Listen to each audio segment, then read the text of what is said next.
Oye, muchas gracias por venir, a las personas que pudieron venir aquí presencial, también a las personas que están en el Zoom del SEñA o que hayan de alguna manera se hayan inscrito para tener el Zoom, pero también tenemos un streaming funcionando a través del Departamento de Informática, así es que les agradezco a todos el tiempo y el interés por escuchar esta charla, que les cuento, mi nombre es Claudia López Moncada, soy del Departamento de Informática de la Santa María y estamos acá en Valparaíso. Y también esta charla está dentro del ciclo de charlas del Centro Nacional de Inteligencia Artificial, al cual pertenezco como investigadora asociada.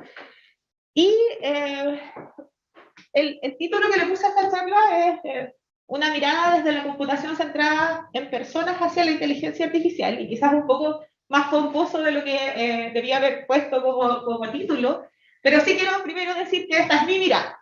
¿Ya? Entonces, una mirada desde una persona que estudió informática, ingeniería informática y su magíster aquí en la Santa María en Valparaíso, y que después, por los temas que me interesan como investigación, me fui a hacer un doctorado en Information Science and Technology, donde el foco no está tanto en la tecnología, o está en la tecnología, pero está en la tecnología en función de cómo está el servicio de las personas y de cómo las personas manejan información. ¿Ya? Entonces, está como en el tercer eslabón de mis intereses. A mí me interesan mucho las personas y la información. Y desde entonces, ahora aquí en informática como académica, las áreas en las que trabajo calzan dentro del paraguas de computación centrada en personas, que incluye otros temas que quizás ustedes conocen, que hablan de Human Computer Interaction, que es un tema dentro de la computación centrada en personas, o de la computación social y colaborativa, así como otros temas también.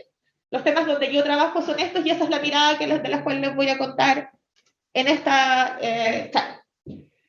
En esta charla, ¿qué es lo que quiero contarles? ¿O qué quiero comunicar hoy día? Quiero comunicar dos cosas, un mensaje súper sencillo. Primero, es que ya hace algunos años existe evidencia de que hay algunas consecuencias problemáticas de la inteligencia artificial, y le pongo ahí IE, que se ha encontrado evidencia de que a causa de sistemas de información que utilizan inteligencia artificial, algunas veces personas han resultado dañadas, ¿ya? En distintos niveles, y uno puede decir cuál es el nivel de profundidad o de gravedad del daño, pero esa es una de las preocupaciones que hay hoy día en la inteligencia artificial. Y el segundo punto que quiero comunicar es que la computación centrada en personas ofrece una manera de investigar algo que yo le voy a llamar aquí un eslabón perdido entre lo que es la inteligencia artificial, cómo hemos ido entendiendo la inteligencia artificial, y las personas. Entonces, voy a empezar con tratar de mostrarles cierta evidencia que al menos a mí me convence de que hay algunas consecuencias problemáticas de la inteligencia artificial y que debemos enfrentar y tratar de prevenir proactivamente de aquí en el futuro. ¿Ya? Y voy a empezar con material o investigación antigua en el orden de las cosas en computación, ¿no?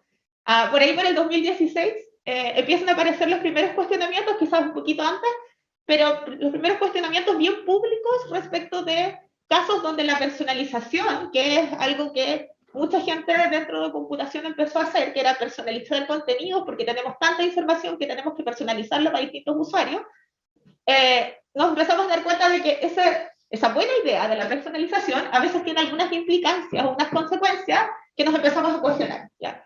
Lo primero, ProPublica, una organización en Estados Unidos de periodismo, empieza a reportar ciertas cosas, como por ejemplo que si es que uno busca hoteles en Orbitz, que es una aplicación para buscar hoteles, la gente que está buscando desde un Mac recibe hoteles más caros que aquellos que están buscando desde un PC. También encuentran que Staples, que es una librería, una librería, tiene personalización también, pero hace personalización de precios, y resulta que le muestra la corchetera, la mismísima corchetera, a los códigos postales, a personas que están en códigos postales que están caracterizados por tener menor ingreso, que son más caras. La misma corchetera es mostrada más cara en áreas de menor ingreso que en áreas de mayor ingreso.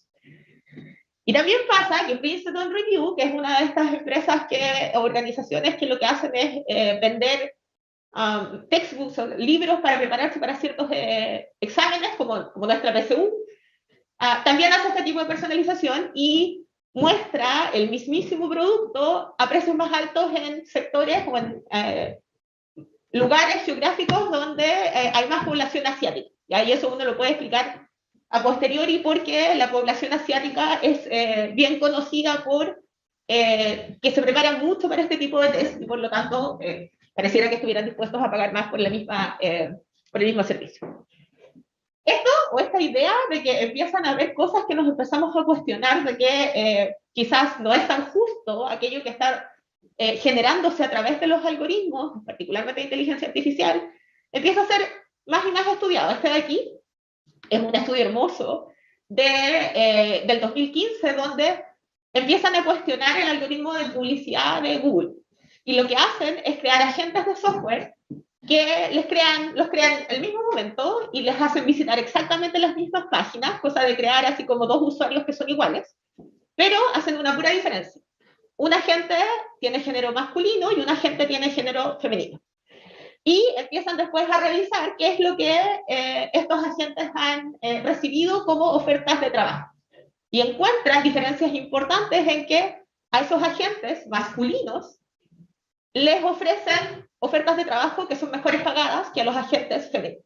Y entonces empieza aquí a aparecer esta idea de que hay algo en los algoritmos, y después vamos a aprender qué es en sus datos, que genera esta diferenciación que vamos a empezar que se empieza a llamar como una reproducción de algunos sesgos culturales que ya tenemos. Y yo diría que esto empieza a explotar en un dataset que es muy, muy estudiado, y yo solo voy a contar el inicio de este dataset que devela o revela que existe un cierto riesgo, sesgo racial en las sentencias para ver si es que alguien tiene o no fianza, o le pueden dar fianza o no, para salir mientras están siendo enjuiciados en Estados Unidos. ¿Ya? Y entonces, ¿qué es lo que pasa? Hay un algoritmo, Estados Unidos tiene mucha gente que va a la cárcel, y entonces tienen que automatizar este proceso, ¿no? Tienen que hacerlo un poco más eficiente. ¿Qué hacen? Bueno, tenemos tantos datos hacia el pasado que lo que vamos a hacer es tratar de ayudarle a los jueces a tomar esta decisión, de si es que le van a dar fianza o no a la gente. ¿Cómo? Lo vamos a hacer a través de tener un algoritmo que va a predecir el nivel de riesgo que tiene cada persona. Y entonces, eso que está muy aceptado es parte de las organizaciones en Estados Unidos. Hay un equipo de ProPublica, de nuevo, de periodistas, que dicen, lo que vamos a hacer es mirar qué pasó. Entonces, nos conseguimos los datos de lo que le predijeron en cierto momento y vamos a ver qué pasó 2 años después. ¿Ya? Entonces, tengo las predicciones de hace 2 años y tengo los resultados de lo que pasó.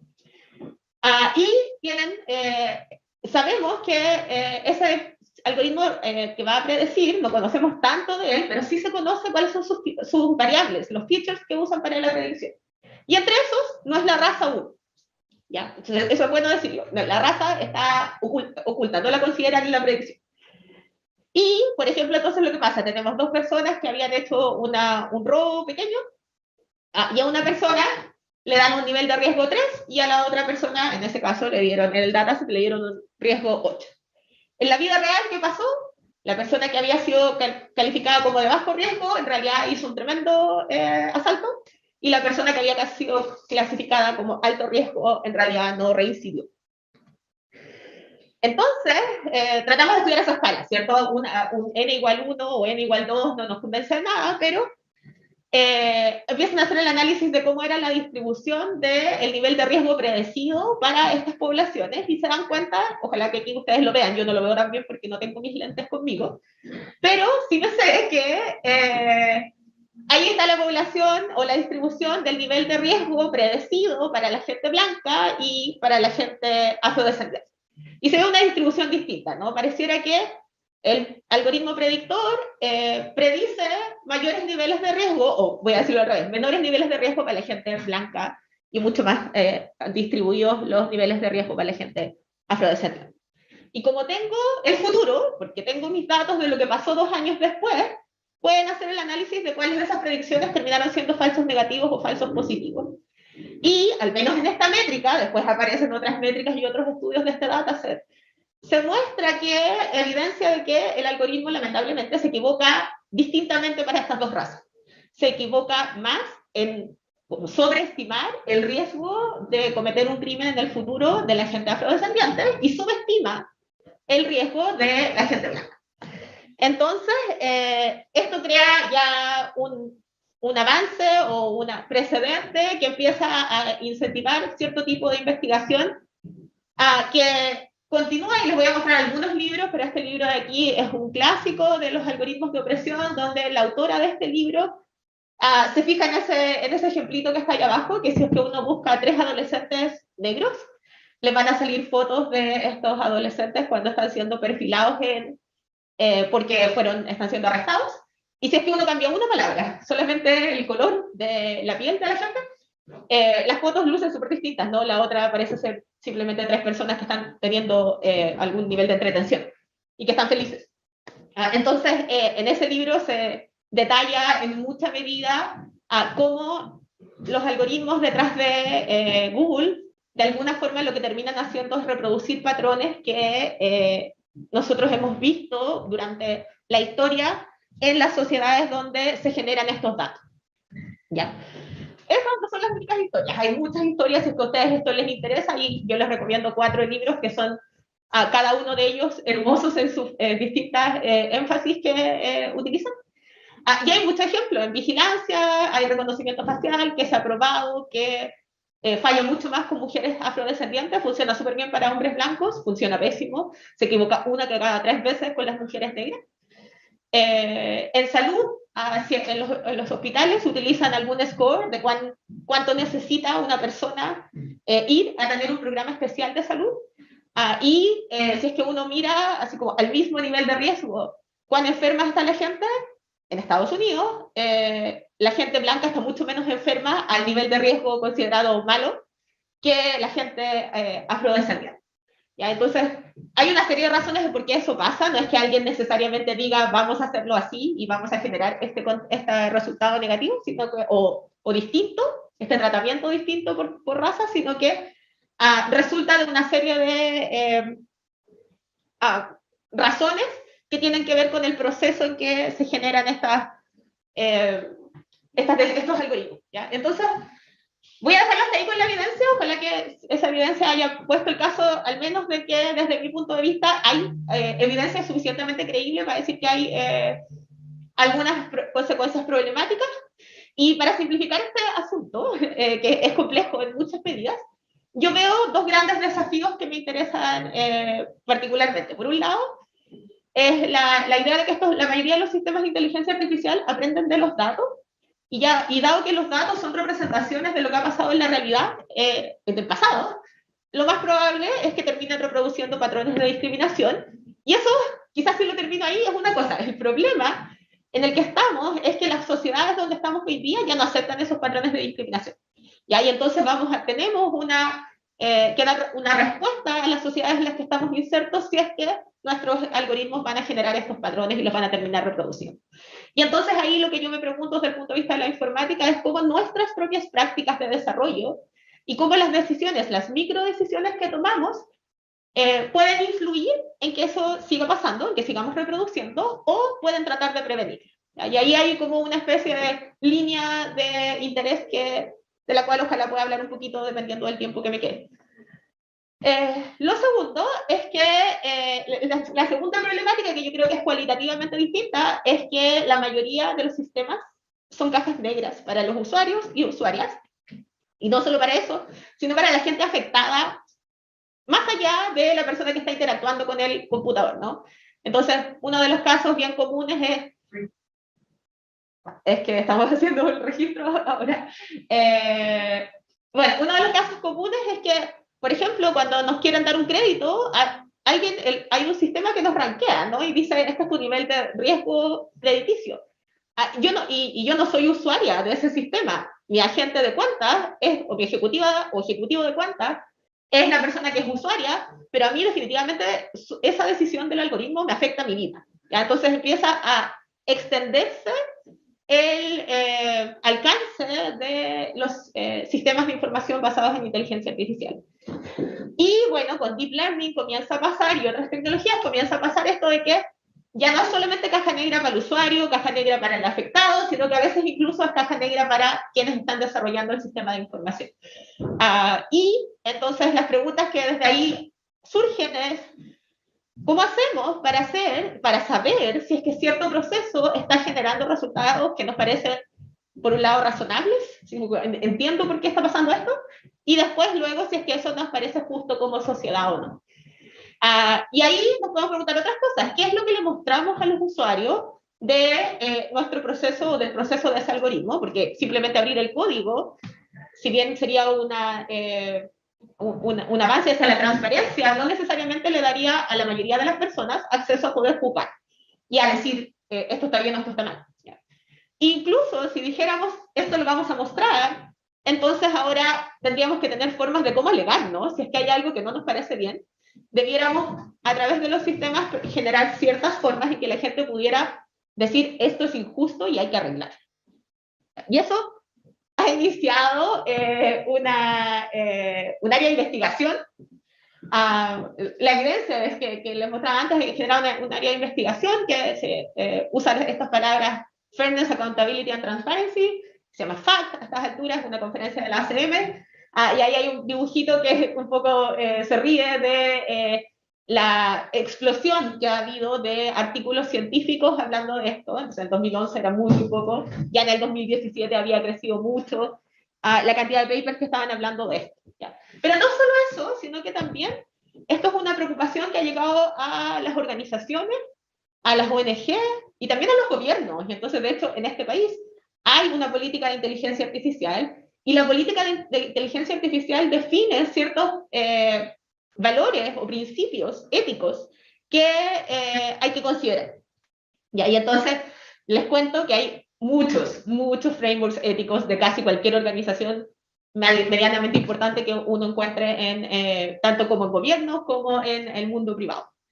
Y ahí entonces ahí la gente de Harvard hizo un trabajo hermoso desde mi punto de vista, que se los leyó todo y los trató de organizar en función de cuáles son los temas que más comúnmente aparecen en esto, y empieza a acuñar el término de una inteligencia artificial que tiene principios. ¿Ya?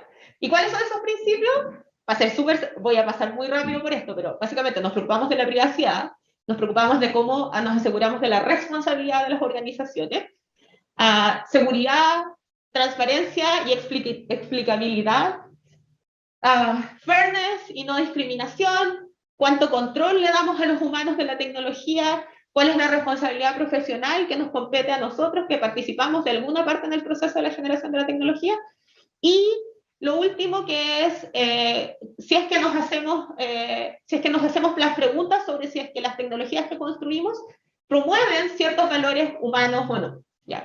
Puse en negrito la 6 y la 8, que es donde yo casualmente he hecho un poco de trabajo en el pasado. Yo les quiero confesar que hasta hace un año atrás yo no me sentía parte ni un poquito de inteligencia artificial. Incluso lo veía con un poco de resquemor porque decía es como un buzzword. Y en realidad yo trabajo en ciertos algoritmos específicos. Sin embargo, entrar a Senia ha sido una oportunidad en ese sentido para repensar mi trabajo y tratar de verlo desde el punto de vista de cómo el área del que yo trabajo, que es computación centrada en personas, puede aportar una mirada constructiva a la inteligencia artificial. Y eso es lo que les voy a tratar de contar en los siguientes 15 minutos, o 10, ojalá. Entonces, ¿qué les voy a contar ahora? Es cómo una perspectiva centrada en personas podría ayudar. No voy a decir que esto lo va a resolver de ninguna manera, porque es un problema complejo mucho más allá de lo que está dentro de las paredes de una universidad o de un centro de investigación, por muy multidisciplinario que nosotros seamos, sino que es una perspectiva que podría aportar en abordar los desafíos que parece que estuviera teniendo la inteligencia artificial. ¿Ya? ¿Qué es la computación centrada en personas? Aquí traté de mantener una definición en inglés que me gusta mucho, que es de la NASA, que habla de que es una combinación de métodos desde las ciencias computacionales con las ciencias sociales y las ciencias asociadas a las organizaciones para entender y modelar cómo la gente hace su trabajo y cómo dentro de eso también usa tecnología, y hay veces que hay brechas tecnológicas. Y entonces nos interesa entender eso, y desde ese punto de vista, en computación centrada en personas, trabajamos mucho en base a la evidencia a la evidencia que acepta casi en igual medida los enfoques cualitativos y cuantitativos de investigación. Entonces hacemos entrevistas, pero también hacemos análisis de datos o hacemos experimentos. ¿Y para qué? ¿Para qué lo hacemos? Porque tratamos de teorizar. Teorizar para entender las prácticas de las personas o los grupos utilizando tecnología o decidiendo no utilizar tecnología. Cualquiera de ellas son campos bien importantes dentro de la computación centrada de personas. Y si quiero hacerlo súper, súper sencillo, ahí usé una referencia de un libro bien importante que está tratando de juntar estas dos perspectivas, es que cuando uno hace computación centrada en personas, usualmente comienza por observar prácticas de trabajo. ¿Ya? Entonces empezamos viendo lo cualitativo y de la observación, que pueden ser prácticas ya sea en el trabajo o en la casa, prácticas de cómo la gente se comporta en función de la tecnología o la información que está utilizando. Y luego descansamos en la gente y en las autorreflexiones. Entonces hacemos entrevistas para tener retroalimentación, para aquello imaginario, aquella teoría que tenemos de cómo están pasando las cosas, podamos retroalimentarla con la autorreflexión de la gente y el autorreporte. Y luego, ojalá, cuando tenemos un buen entendimiento, hacemos testeo de hipótesis con estudios empíricos que pueden ser controlados o no controlados. Pero ahí ya nos movemos más hacia la idea de lo empírico, ¿no? Por supuesto, yo no quiero salir de aquí diciendo que esta es una idea mía brillante, para nada. Es una idea que está dando muchas vueltas y que ya tiene un grupo de gente trabajando en esto que habla de la inteligencia artificial centrada en personas. Y donde como concepto clave, creo yo, es que nos obliga, o esta mirada lo que dice es, tratemos de sacarnos el imaginario en que la inteligencia artificial lo que hace es reemplazar a las personas porque las personas somos ineficientes o tenemos nuestros sesgos o lo que fuere, no alcanzamos a hacer todo el trabajo que tenemos, sino que más bien, en vez de reemplazar a las personas, pensar en cómo la inteligencia artificial le sirve, empodera, le ayuda a las personas o a grupos de personas a lograr sus objetivos. ¿Ya? Y entonces ahí hay 3 libros que son, dos de ellos muy recientes. Design Justice es un libro un poco más antiguo, del 2020, así, antiguo de nuevo, nivel computación, que son súper motivadores en términos de tratar de explicar lo que podría pasar si es que nos ponemos desde el punto de vista de las comunidades o de las personas para luego pensar en cómo la inteligencia artificial les va a servir a ese mundo. ¿Ya? Si tuviera más tiempo, yo les hubiera hablado de 2 proyectos, pero les voy a hablar solo de uno, que es donde yo creo que hemos hecho cosas parecidas a estas ideas. ¿Ya? Y es donde creo que puedo comenzar a imaginar un aporte más directo hacia la inteligencia artificial. Les voy a hablar primero de Topic Visual Explorer, que es de lo que voy a hablar más en profundidad, que es una herramienta de visualización donde Felipe González, que está ahí, que ya no está en la Santa María, pero que está haciendo su doctorado en UBC, durante su magíster trabajamos en una herramienta donde usamos este enfoque centrado en personas, y esta herramienta es para permitirle a usuarios utilizar Topic Modeling. Topic Modeling es para la diversidad de gente que sé que hay en la audiencia, es una herramienta que lo que permite es automáticamente tratar de identificar tópicos que podrían describir un gran volumen de documentos. ¿Ya? Entonces, en vez de tener que leerme cientos y cientos de documentos, corro Topic Modeling, trato de encontrar un número razonable de tópicos y los tengo que interpretar, y yo podría, así, saber más o menos de qué se habla en estos documentos. Ya les voy a contar que eso, cuando uno lee el resultado de Topic Modeling, no es así como terriblemente fácil de interpretar. Entonces, nosotros lo que hicimos es decir, ya nos vamos a poner de los zapatos de un usuario, de una persona. ¿Cómo empieza a poder hacer sentido de esto? Y ahí les voy a contar lo que hicimos. ¿Ya? Otro proyecto, del cual no voy a hablar mucho, se llama Aliadas, es un proyecto donde lo que hicimos fue el otro camino, el camino de hacer codiseño, de ponernos en los pies de microemprendedoras y tratar, los pies de, no reemplazándolas, sino que tratando de entender cuáles eran los usos de tecnologías que ellas imaginaban y valoraban, trabajar con ellas semana a semana en hacer codiseño de una plataforma y hacer ese diseño en función de principios, no en función de nuestros imaginarios de cuáles eran las funcionalidades que ellas necesitaban, sino que más bien cómo implementábamos ciertos principios que para nosotros eran la equidad y la confianza a través de micro decisiones de diseño que eventualmente concretizaran las cosas que para ellos eran importantes. ¿ya? Pero voy a hablar solamente de Topic Explorer más en profundidad, como para mostrarles el camino de lo que se hace dentro de un estudio centrado en personas. Entonces, Topic Modeling es esta cuestión, perdón la gente que es experta en Topic Modeling, yo lo he hecho varias veces, pero voy a ser súper, voy a hablar a muy alto nivel de qué es lo que pasa. Hay documentos, muchos documentos, en el caso de nosotros trabajamos con tweets, entonces bajamos un cerro de tweets y tenemos muchos tweets y queremos saber de qué está hablando la gente. Entonces, preprocesamos los datos, que significa básicamente que no sé, que todas las mayúsculas pasen a minúsculas, que sacan las palabras que creemos que se van a repetir y no nos dicen nada, como el la, lo que fuere. Y después lo corremos en un algoritmo de topic modeling. Nosotros usamos LDA porque en ese momento era como el estándar de facto. Y después de eso sale un output. ¿Ya? Y ese output lo que van a hacer, o les vamos a llamar tópicos, que van a ser unos poquitos tópicos, un N mucho más chiquitito que el número de documentos que tenemos, y que van a hablarse como de los tópicos latentes, o sea, aquella cosa que está ahí en los documentos y que me va a describir la variedad de cosas de las que hablaba la gente en los documentos iniciales. ¿Ya? Y las salidas lucen como eso.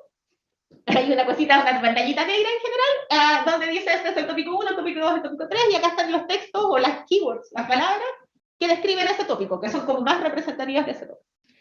¿Ya? Hay veces que tengo algunos sistemitas que son un poco más amigables con los seres humanos y que te muestran una matriz. Entonces te dicen, aquí hay un cerro, aquí están todos los tópicos, por este lado, perdón, acá están todas las palabras, aquí están todos los tópicos en las columnas, y lo que está en el valorcito ahí dice cuán importante es ese término para ese tópico.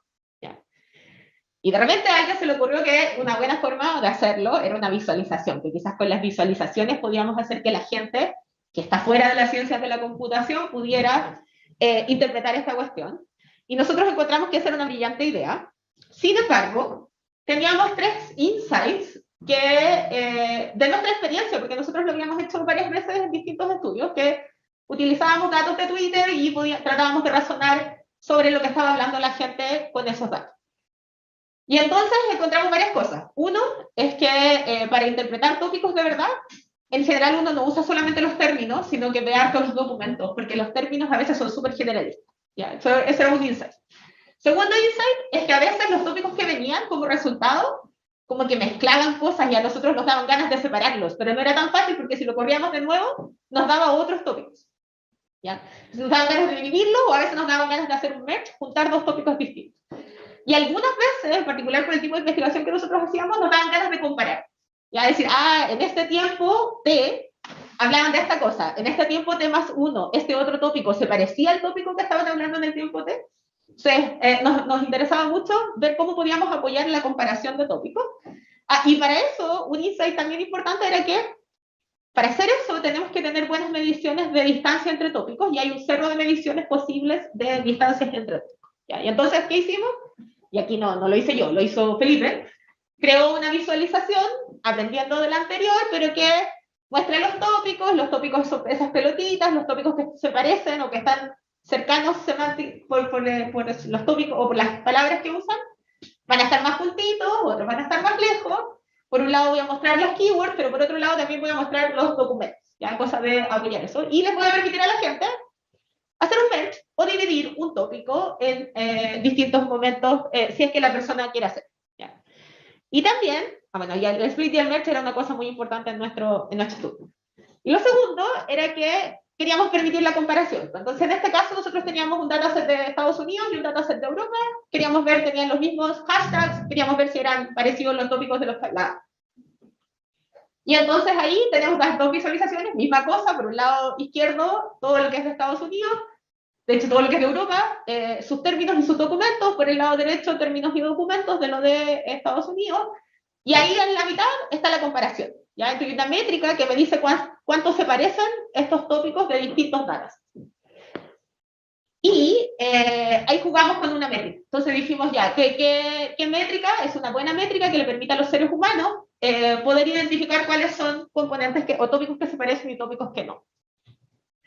Y hicimos un diseño experimental. Ya hicimos un diseño experimental, un estudio de usuarios, donde trabajamos con un dataset que nosotros conocíamos mucho, porque lo habíamos trabajado en el pasado, que habla de cuando fue el escándalo de Cambridge Analytica con los datos de Facebook. Lo podíamos dividir, Europa y América del Norte. Utilizamos 6 tópicos solamente por coherencia y porque así la gente podía vivir con eso. El mejor número para hacer esto era 11, pero creíamos que era mucho, que la gente se nos iba a variar. Y definimos un ground truth de comparación. Dijimos, hay algunos tópicos que no se parecen en nada, que nadie, ningún ser humano debiera considerar que estos dos tópicos se parecen. ¿Ya? Y fuimos muy livianos en decir, ya, quizás hay dos tópicos que no se parecen mucho, pero no vamos a considerar que eso sería una buena cosa. Solo vamos a elegir o vamos a decidir lo que está mal. Ahí hay un ejemplo, o sea, esos son los tópicos que teníamos solo para darles un ejemplo, no hay que leer esta cuestión, pero básicamente Facebook, evitando los datos, la privacidad de datos. Hay otro que es sobre Trump y cómo esto afectó la política de Estados Unidos. El día que fue Mark Zuckerberg a hacer su defensa al Senado. ¿Ya? Esos son como los tipos de tópicos que encontramos en ese dato. Y acá está el diseño experimental, entonces queríamos ver.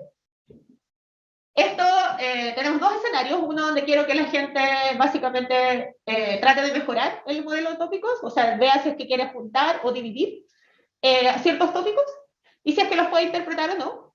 Y entonces tenemos una condición experimental en el escenario 1 donde la gente puede hacer splitting y merging, puede dividir o puede juntar tópicos distintos. Y tenemos un baseline que es que la gente solamente mira sus tópicos y les pone nombre. ¿Ya? Entonces la diferencia ahí es, por un lado tengo la posibilidad de editar el modelo de tópicos y en el otro no. En el otro solamente tengo que interpretar. Y luego los usuarios pasaban a otro escenario donde lo que le íbamos a hacer era comparar, pero ahí algunos iban a comparar con una métrica que nosotros llamamos baseline, que es como una métrica que funciona bien versus una métrica que es la nuestra, la que nosotros proponemos.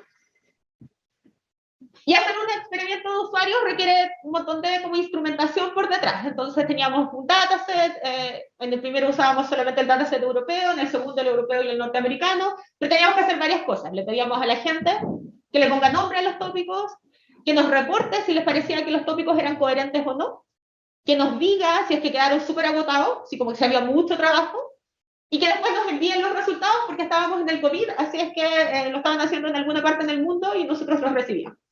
Y después de eso tenemos que asegurarnos de recolectar los documentos y en ese sentido les pedíamos que nos enviaran cuáles eran los nombres de los tópicos que pusieron, cuáles eran sus respuestas a lo de cuán cansados estaban y los niveles de coherencia. Y también rastreamos cosas a través del sistema, así como quién o cuántas veces alguien hizo un split, cuántas veces alguien hizo un merge y otro tipo de datos que nos podían servir eventualmente.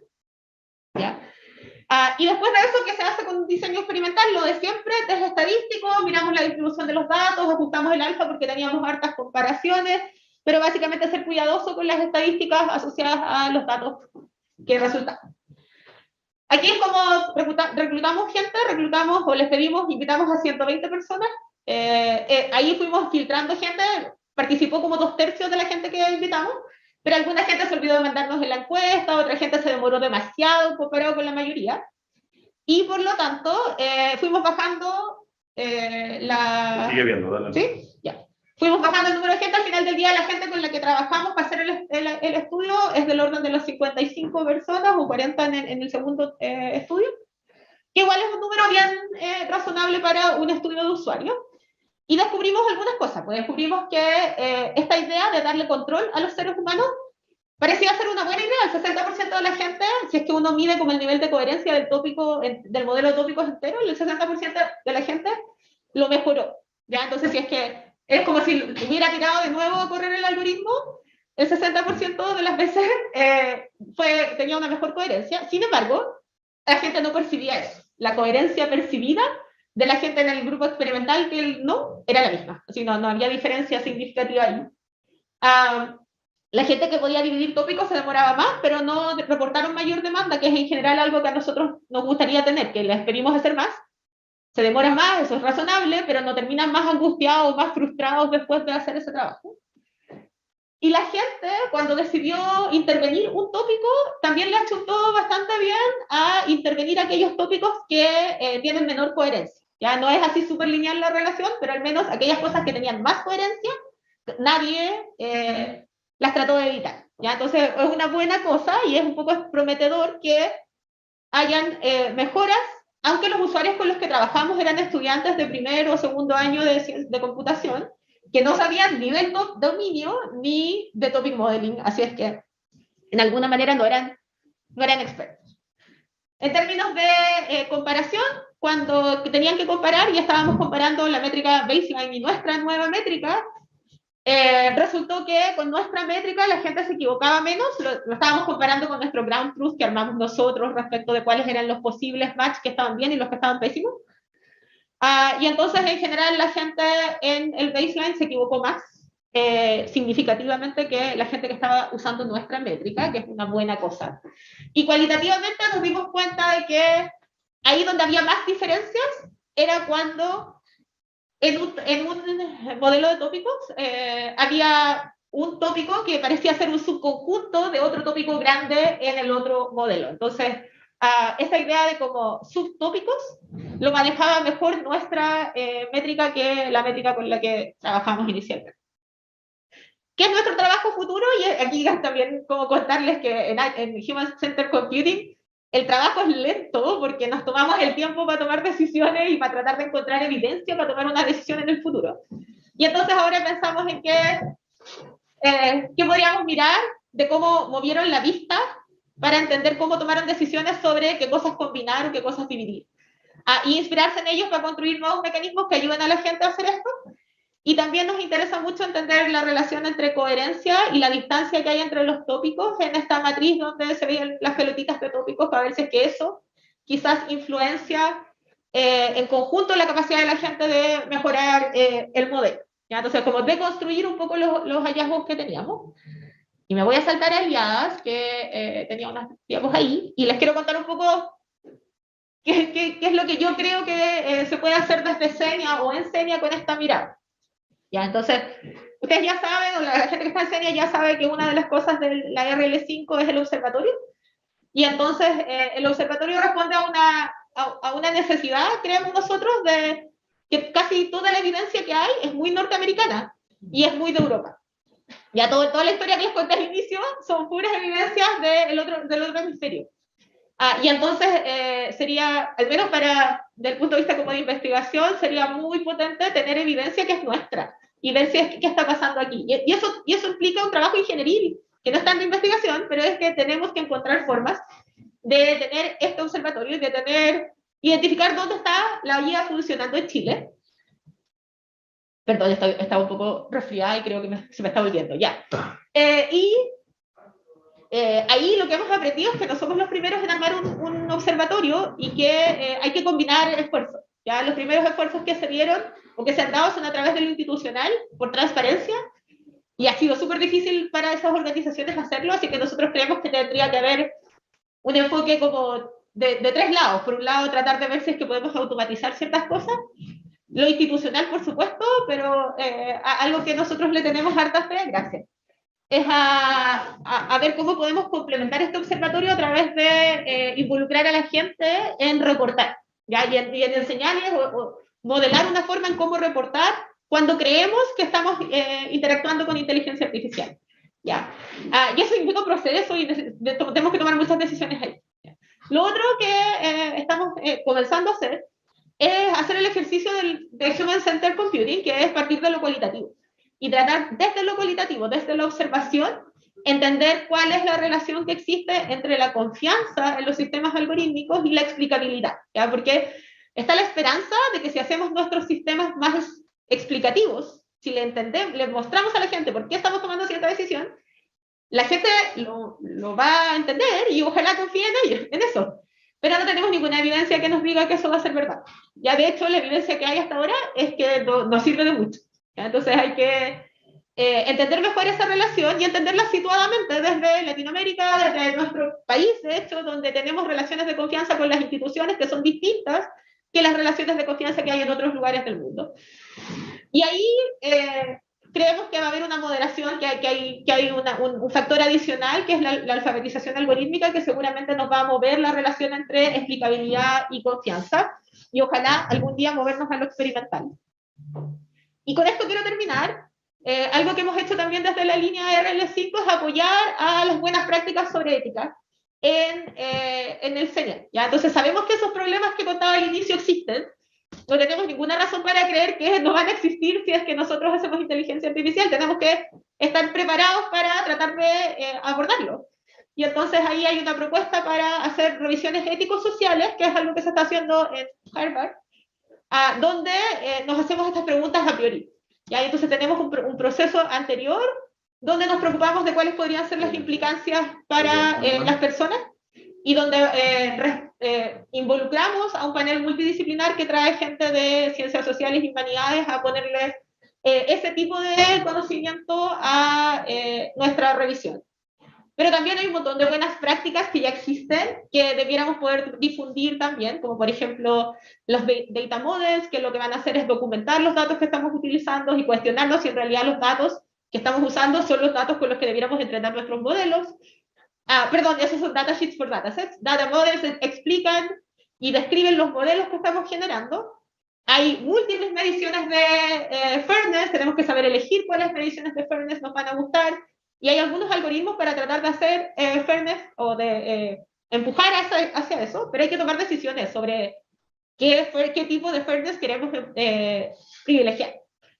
Y al final del día, y aquí pongo estas cremillas ahí, un poco esta es mi visión más que la de la RL5 necesariamente, es que yo creo que hay que empujar la reflexión, la deliberación y la toma de decisiones que considere la ética dentro de los proyectos de inteligencia artificial como parte de lo que hacemos, como parte de nuestras prácticas, para prepararnos para las complejidades que podrían acarrear los sistemas de inteligencia artificial cuando están en operación con gente de verdad que son distintos a la gente con la que testeamos nuestros algoritmos.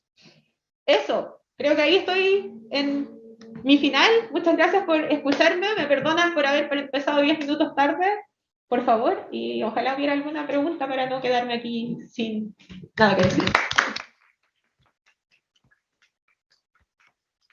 ¿Preguntas acá?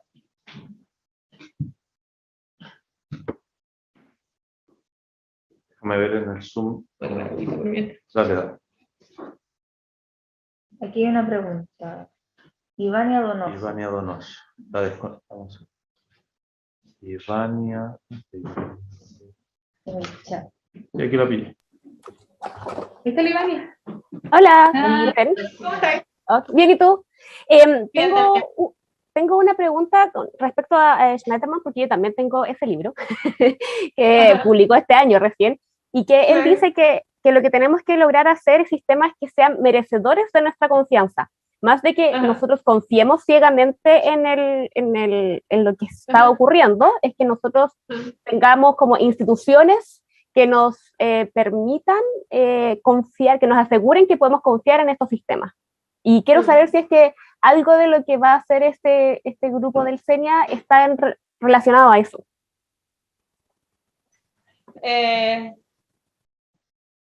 No tenemos decisiones respecto de eso necesariamente, y yo tengo ciertas... no comparto tanto esa mirada, creo que la confianza es algo dinámico, que no basta crear instituciones que me generen confianza, tengo que mantenerlas en el tiempo, y que hay veces que la gente tiene confianza en las instituciones y no tiene confianza en suborganizaciones o sistemas de las organizaciones. Entonces, creo que es algo que la confianza institucional es parte de lo que vaya a definir, así los modelos teóricos dicen eso, la confianza institucional es algo que va a influenciar tu confianza particular con algún sistema. Hay otras cosas también, hay otras confianzas, ¿ya? Como por ejemplo tu intención de confiar en la gente, así como de principio no conocías a nadie. ¿Tienes confianza en la gente o en realidad crees que la gente te puede atacar? ¿Ya? Esa tendencia inicial de cada persona influye en cuánto vaya a confiar en un algoritmo en particular. Y después de eso, tu primer acercamiento al sistema te va también a cambiar de nuevo tu confianza. Y de ahí va a irla generando y se puede perder en el tiempo. Entonces, me parece que la estrategia de hacerlo desde las instituciones es importante, pero no es la única, porque es súper fácil de perder. Entonces, claro. creo que hay creo que es algo importante lo institucional, es súper importante. Y es súper importante que desde el CENIA también lo trabajemos, que la gente tenga confianza, que somos un tercero, que no es privado necesariamente, que tampoco es el Estado, y que puede ser un tercero confiable, donde, por ejemplo, podríamos tener, esto sí lo hemos hablado, podríamos tener una forma de como certificar y tratar de decir, mira, esta organización tiene buenas prácticas respecto de la ética de la inteligencia artificial. Eso lo hemos hablado como a futuro, porque igual es un camino largo. Y también hemos hablado de la alternativa, que es decir, acompañar a alguna organización a tratar de reflexionar con ellos las prácticas y tratar de irlas definiendo en el camino, ¿ya? Y esas son dos cosas que hay que decidir, porque como que no podía hacerlas todo al mismo tiempo desde una sola institución. Pero por ahí van los pensamientos, que en realidad son bien pensamientos a esta altura. Claro, sí, lo que pasa es que como que cuando tú hablaste como de cómo la confianza cambia en distintas culturas, encontré que era interesante ver eso porque en Chile, por ejemplo, la confianza en las instituciones ha cambiado en el tiempo y es muy distinta a la confianza que hay en Europa, por ejemplo. Por eso como que lo encontré muy interesante analizar esos temas, porque claramente acá en Chile no es lo mismo que en Europa, no es lo mismo que en Estados Unidos ni en Asia. Definitivamente, y eso es algo que hemos conversado muchas veces, que es muy necesario hacer este tipo de investigaciones situado en lugares, ¿sí? Como no apuntar a la generalización global, porque esto es súper contextual. Y por eso es importante hacerlo desde aquí, desde Latinoamérica y desde Chile. Muchas gracias, Claudia. Gracias a ti por la pregunta. Ahí hay una manito. Sí, de Jorge, que está en cámara ya. Hola. Gracias, Claudia, por la charla. Carlos Apillaga aquí. Te quería preguntar, porque ese tipo de tecnología en general, y pasa en casi todo, que vamos como tratando de empatar a lo que se hace en inglés, tratar de empatarlo al español. Entonces te quería preguntar, en tu disciplina, en tu área de investigación, ¿qué cosas ves que hacen falta para poder aplicar esto a español?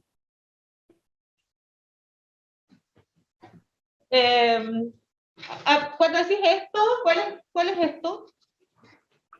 No digo, en el fondo, aplicar las cosas de tu disciplina, todas las cosas de fairness, accountability, no sé, todo ese tipo de estudios, aplicarlos a español. ¿Qué desafíos hay o qué hace falta para poder hacerlo en español? Voy a referenciar a alguien que ha estudiado harto el tema de fairness desde el punto de vista de lo legal, que es la Catherine Muñoz, que es abogada, y ella argumenta, y yo comparto su preocupación, de que no es un tema de lenguaje en el caso de nosotros, es un tema cultural, que es un tema de qué entendemos por fairness. Por ejemplo, en Estados Unidos, fairness está en la ley. Es un concepto que existe en la ley, incluso tienen algunas indicaciones como cómo deben hacer ciertas distribuciones de gente en algunos lugares. Entonces, y la raza es muy, muy importante, por ejemplo. En cambio, en América Latina, y voy a hablar solo de Chile, nuestros problemas o la forma en que entendemos raza es muy, muy distinta. Entonces, tendríamos que preguntarnos desde antes, así como cuáles son los conceptos que van a definir qué vamos a encontrar justo y qué no vamos a encontrar justo. Y desde ahí yo por eso apunto mucho a la reflexión, apunto y al trabajo multidisciplinar con ciencias sociales y humanidades, porque creo que aquí estamos operacionalizando desde las ciencias de la computación conceptos que son muy complejos y que tienen mucho que ver con las culturas de las sociedades donde estamos parados. Y entonces nuestra pega es la operacionalización, ¿no? Así como ya, definamos fairness, lo que sea que eso significa. ¿Cómo lo mido? Ya.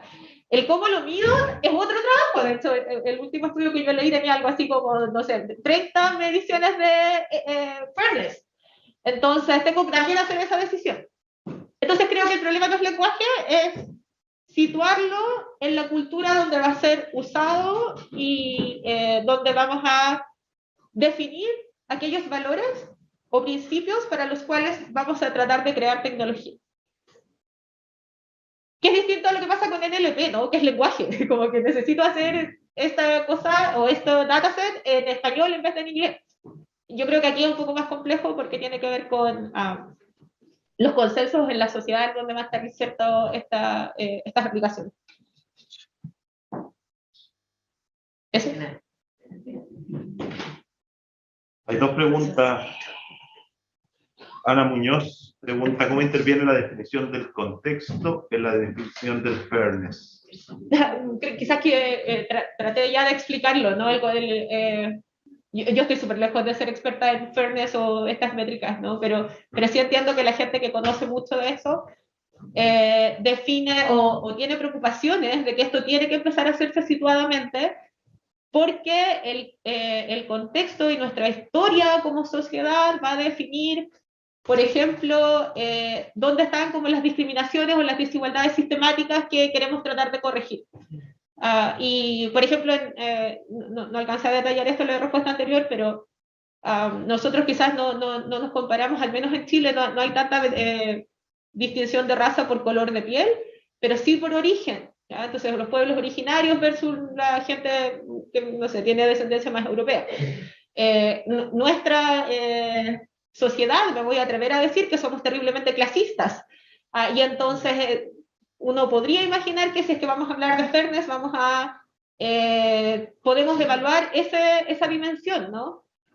Chile es conocido porque el lugar donde estudiaste el colegio dice mucho de las oportunidades que uno va a tener. Uno podría imaginar ese tipo de cosas. Entonces, a mí me da la impresión de que el contexto tiene todo que ver con estos criterios de fairness o cómo le llamemos al criterio que vayamos a tratar de empujar como ese bien último o ese valor último que vamos a tratar de empujar a través de la tecnología.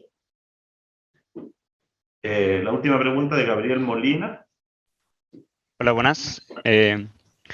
Mi pregunta es más que nada relacionada por... ¿Se me escucha? Sí, pero no te vemos. Sí, disculpen, la cámara no está funcionando, no sé por qué. Dale. Sí, bien, te voy a decir.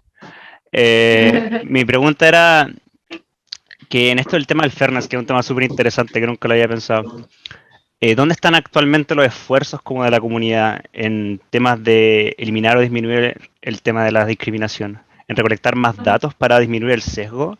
¿En un tipo de generación de modelos discriminadores que detecten estos sesgos? ¿O crear sistemas más complicados, más complejos para eliminar los sesgos?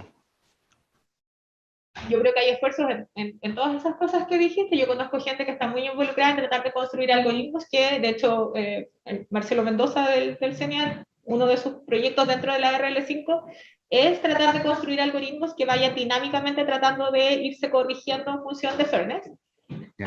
Hay gente que cree que el problema está en los datos y que tenemos que tener datos que sean mejores representaciones de la diversidad de historias que tenemos como sociedad. Y entonces, por ejemplo, una de las críticas que se hacen a muchas áreas es que existe un dataset, por ejemplo, que es de...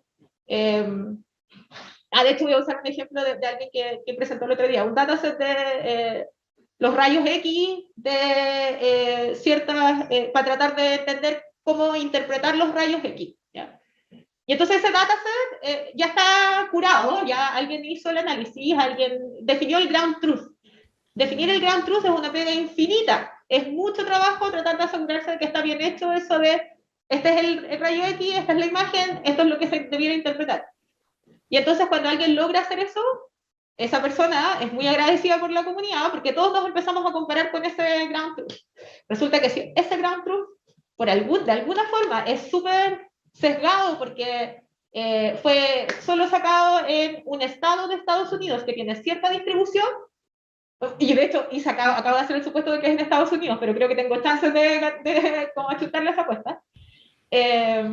Entonces, lo que vamos a hacer es mejorar nuestros algoritmos en función de las características de ese dataset. ¿Ya? Y si hay sesgos ahí, entonces siempre vamos a estar generando tecnología que va a estar bien ajustada a esa distribución.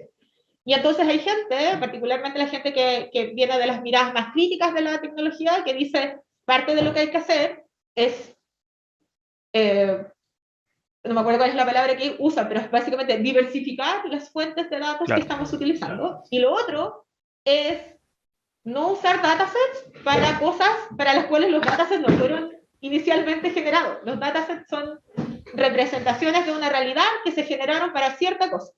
¿Ya?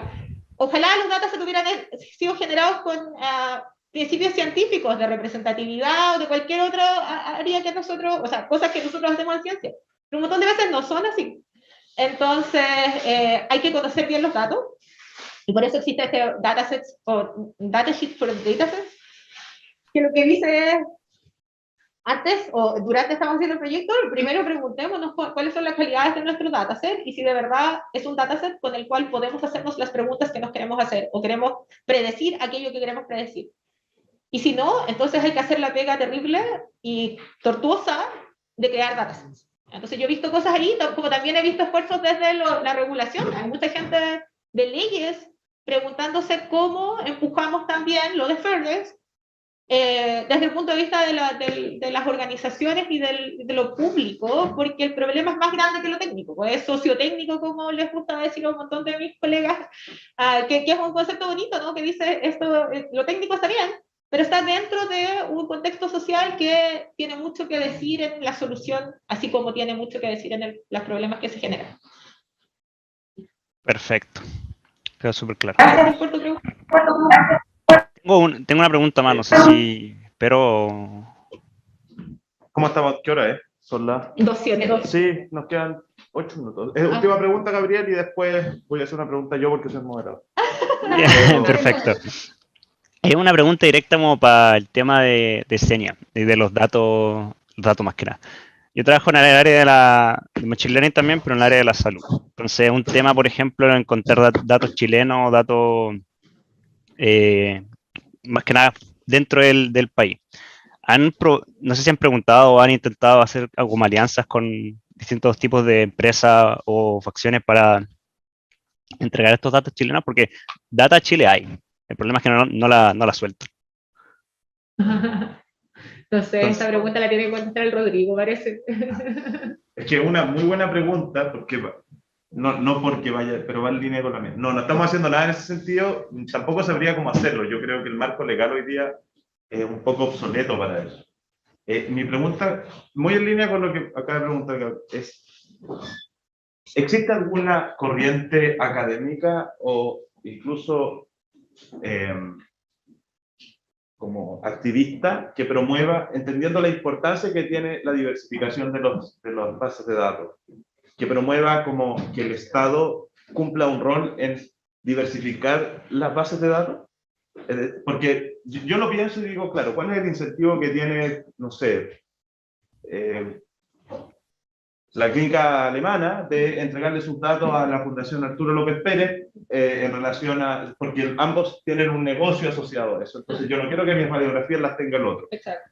Pero obviamente si esos datos fuesen, si yo tuviese todos esos datos a disposición, podría enriquecer y entrenar mucho mejor los algoritmos. Entonces, entendiéndolo así, desde mi perspectiva es más o menos evidente que el Estado tiene que cumplir un rol en el enriquecimiento de las bases de datos y en la diversificación de las bases de datos. Sin embargo, no sé cuál es el estado del arte de esa conversación y si es una reflexión que existe o no. Esa es mi pregunta. Ya, mi primera intención es decir no sé, pero voy a tratar de elaborar en eso y decir que a mí me parece que el movimiento de Open Data, Open Government, debiera ser algo que se está discutiendo, pero el problema con Open Government es que se limita a simplemente disponibilizar algo para hacer un check de que lo disponibilicé. Entonces, porque de alguna manera se limita el potencial que podría haber tenido y uno podría haber usado mejor los datos públicos si es que hubiera una intención de que de verdad sean útiles, ¿no? Entonces, eso es algo que se podría explorar y desde el punto de vista ya no de lo público, no del gobierno, yo creo que hay todo un movimiento asociado al feminismo de datos que se cuestiona en términos de diversificación. Entonces, el feminismo de datos es súper activista y lo que dice es, por ejemplo, cosas como la mayoría de las veces que tenemos datos, de la gente que más tenemos datos es de la gente pobre. Porque esa es la gente que los estados de alguna manera les destruyen su vida porque les dan servicio. ¿Ya? Y entonces es injusto, pues, y los vamos a seguir como vigilando porque tenemos más datos de ellos. Entonces, desde el punto de vista más activista, yo creo que algo que es prometedor es ese movimiento. Si es que eso pudiera como de alguna manera intersectar la idea de Open Government, sería quizás un camino. Pero al final el Open Government se queda como en la disponibilidad desde la transparencia. ¿Cachai? Como que llegan hasta ahí. No, y no es para usarlo. Yo creo que ese es como el gran problema. Es como, lo mostré. Ahí están mis datos. pero no están hechos para que alguien los utilice para poder sacar el potencial prometido de los datos. Y quizás ahí hay un salto que dar en tratar de ponerle un sentido, de ponerle una intención a la transparencia, más allá que por el afán de ser transparente. Perfecto. Sería mi respuesta. Aquí Daniel Saror señala que una precisión, enfoca a la gente en el área de leyes que se está preguntando sobre fairness, sigue siendo una conversación de nicho, y además nos comenta que Carolina Chávez de la USACH es la coordinadora de RAGA, que es la red de académicos de gobierno abierto, y está justamente trabajando en esto de apertura con propósito. Mira, hermoso. Qué bueno saberlo. Me voy a tratar de aprender el nombre para poder No, seguir señor, te lo mandé por mail. Súper, genial. Sí, cuando yo decía que hay gente de leyes tratando de hacer esto, entiendo que en Chile es súper de nicho, pero sí hay, o al menos he leído una buena cantidad de papers como del mundo anglo cuestionándose esta cuestión y tratando de empujar regulación al respecto. Seguro de nicho todavía, dado el universo que tienen, pero no está tan vacío, creo yo.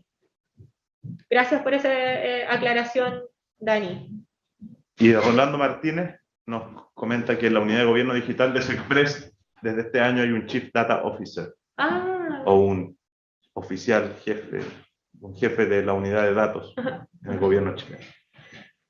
Bueno, creo que estamos. Muchísimas gracias. Muchas gracias por las preguntas, súper dispuesta a colaborar si es que algunas de estas experticias o ideas les parecen, no sé, fructíferas para futuras colaboraciones.